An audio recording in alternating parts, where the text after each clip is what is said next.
ဒီနေ့12နာရီကျော်နေပါပြီ12နာရီကျော်နေပါပြီခုနဖုန်းဝင်လာတယ်2နာရီလောက်မော်လမြိုင်ကနေမြောက်ဒီတက်လို့ရလားတဲ့အမလီ2နာရီလောက်မော်လမြိုင်ကနေပြီးတော့မြောက်ဒီတက်လို့ရလားတဲ့2နာရီ2နာရီနေ့လယ်2နာရီအခုက12နာရီကျော်နေပြီရပါတယ်လို့အော်ဒါကြိုက်တဲ့အချိန်ခေါ်ပါလို့မော်လမြိုင်မှာမိုးတွေလည်းရွာနေပါတယ်လို့ကဲ TikTok ကတကယ်ချင်းတော့အားလုံးကြားမှကြည့်ဆိုင်ကြပါသွားလာနေတိုင်းရာတူတူကလည်းမိုးရာဒီထဲကိုအပြည့်အဝဝင်လာပြီမြန်မာနိုင်ငံမှာဆိုရင်လည်းမှုန်တိုင်းပုံစံနဲ့မိုးတွေလာနေလို့မိုးတွေ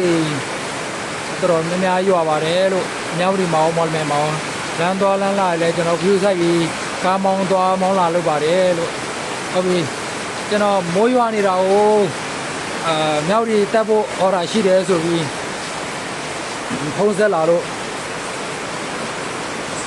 မိုးရွာတဲ့အကြောင်းလေးပြောပြတာပါမြောက်ဒီကနေမော်လမြိုင်သွားမလားမော်လမြိုင်ကနေမြောက်ဒီသွားမလားကျွန်တော်စီကိုယုံကြည်စိတ်ချစွာဆက်သွယ်လဲလို့ရပါတယ်ကျွန်တော်ကားကြီးနဲ့ပြေးပါတယ်မြောက်ဒီမော်လမြိုင်မြောက်ဒီခဏနေကြရင်တော့အော်ဒါကွန်ဖိုင်းဖြစ်ရင်သွားပါမယ်လို့နော်ဈေးနှုန်းညှိနေတာဒါအားလုံးကျေးဇူးတင်ပါတယ်မင်္ဂလာပါ